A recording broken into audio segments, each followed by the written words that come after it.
अस्सलामुअलैकुम फ्रेंड्स, मैं हूं अहमद रज़ा और इन्फॉर्मेशन टेक्नोलॉजी में आप सबको वेलकम कहता हूं CS408 के लेक्चर नंबर 28 में। तो आज के इस लेक्चर के हमारे पास जो टॉपिक है वो है एक्साइज और नेविगेशन।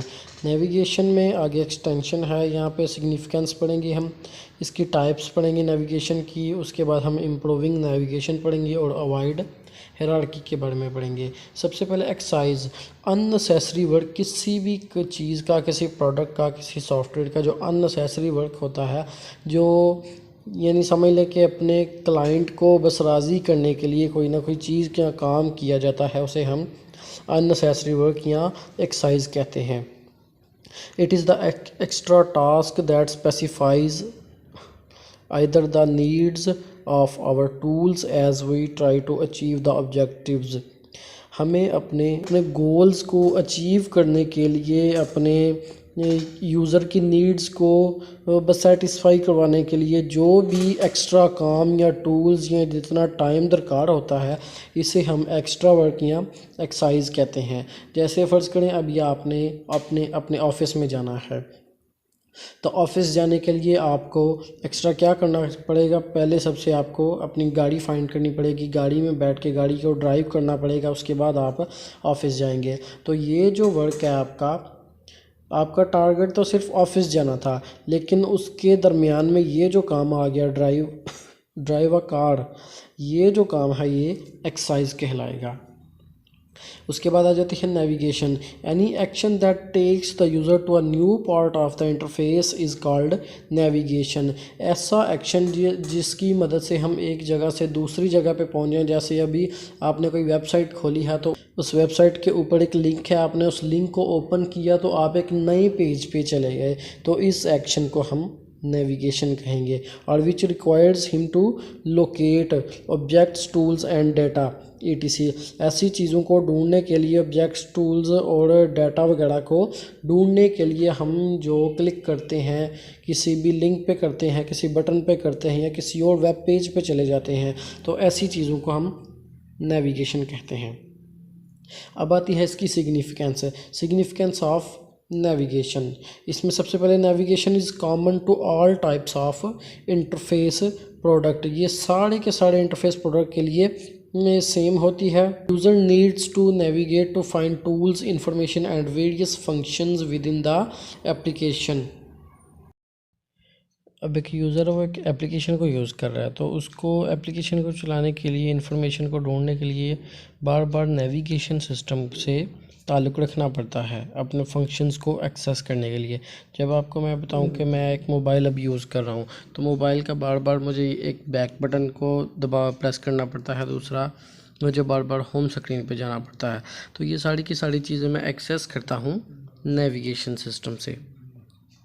इसके बाद नेविगेशन की आ जाती है types of navigation between multiple Windows और पेजेस।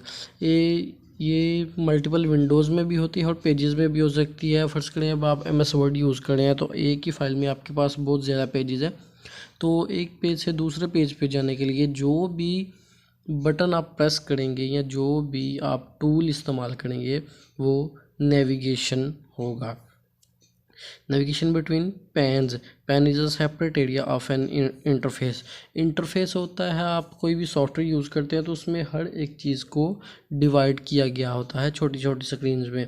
एक पे हमारे पास टास्क बार आ रहा होता है, यानी कि एप्लीकेशन का नाम, नीचे उसके आइकॉन्स आ रहे होते हैं, साइड पे स्लाइड्स चल रही होती हैं, और एक साइड पे सेंटर में एक बड़ी स्क्रीन इंटरफेस के लिए होती है। तो ये सारी की सारी जो डिवीज़न होती है, इनको हम पैन्स कहते हैं।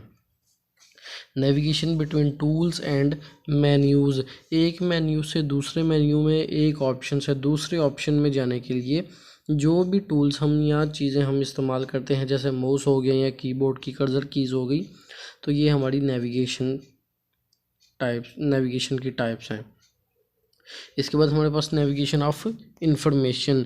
इसमें यह है कि हम स्क्रॉलिंग कर सकते हैं। स्क्रॉल जैसे अब बहुत बड़ी हमारे पास ज़्यादा पेजेस की फ़ाइल है, तो हम माउस से उसको स्क्रॉल डाउन या स्क्रॉल अप करके भी अपने पेज को एक्सेस कर सकते हैं। उसके बाद लिंकिंग, किसी भी चीज़ का लिंक दे के, लिंक पे क्लिक करके हम एक वेब पेज से दूसरे पेज पे चले जाते हैं, तो ये भी हमारी नेविगेशन है। और उसके बाद जूमिंग, किसी भी चीज़ को, किसी पेज को, किसी इमेज को या किसी भी ऑब्जेक्ट को जूम करके चेक करने से उसके अलग अलग पार्ट्स को देखने का जो अमल है उसे हम नेविगेशन कहते हैं।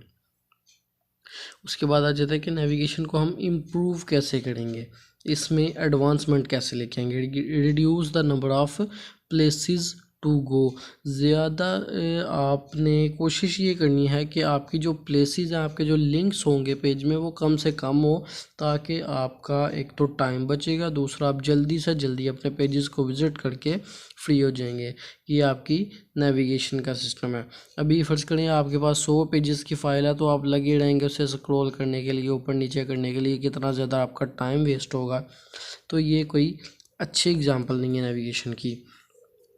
उसके बाद प्रोवाइड साइन पॉट्स हो गए, ओवरव्यूज़ हो गए, जैसे एक ऑब्जेक्टिव दे दिया जाता है किसी भी असाइनमेंट के स्टार्ट पे कि ये कौन सा कॉन्टेक्स्ट में कौन सा टॉपिक है और ये कौन से पेज पे है, इस तरह का ओवरव्यू दिया जाता है। Provide mapping of controls and functions. उसके बाद your interface must watch to the user needs. Main इसमें चीज़ें यही है कि एक आपने पेज को कम करना है, पेजेस को कम करना है, दूसरा आपने ओवरव्यू देना है कॉन्टेक्स्ट का, और उसके बाद आपका जो इंटरफेस है उसमें आपने यूज़र की नीड्स को अच्छी तरह से एग्जामिन करना है और उसके बाद अपना जो सॉफ्टवेयर है वो क्रिएट करना है। ये 3 चीज़ें इसमें ज़्यादा इम्पोर्टेंट हैं। उसके बाद हमारे पास आ जाता है अवॉइड हायरार्की। इसमें होता ये कि मिनिमाइज स्क्रॉलिंग।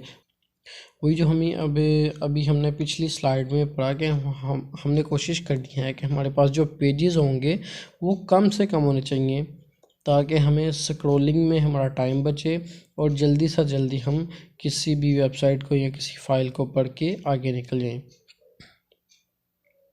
उसके बाद हमारे पास आ जाता है reduce number of controls and functions. आपने बिल्कुल मखसूस और स्पेसिफिकेशन करके जो स्पेसिफिक फंक्शन और कंट्रोल्स हैं, सिर्फ वही पेजेस, वही कंट्रोल्स और वही फंक्शंस आपने अपने सॉफ्टवेयर में ऐड करने हैं, ताकि बिला वजह किसी और फंक्शन में जाके यूज़र का टाइम ख़राब ना हो। Minimise the number of web pages. आपने जिस सॉफ्टवेयर को बनाया है उसी के मतलब आपके सॉफ्टवेयर में, एप्लीकेशन में वेब पेजेस होने चाहिए, अदरवाइज़ यूज़र का टाइम वेस्ट होगा और वो आपकी वेबसाइट को दोबारा विज़िट नहीं करेगा। तो ये था आज का सिंपल सा टॉपिक। अगर आपको किसी चीज़ की समझ ना आए तो मुझे कमेंट में क्वेश्चन लाजमी कीजिए और मुझे अपनी दुआ में याद रखिए। अल्लाह हाफिज़।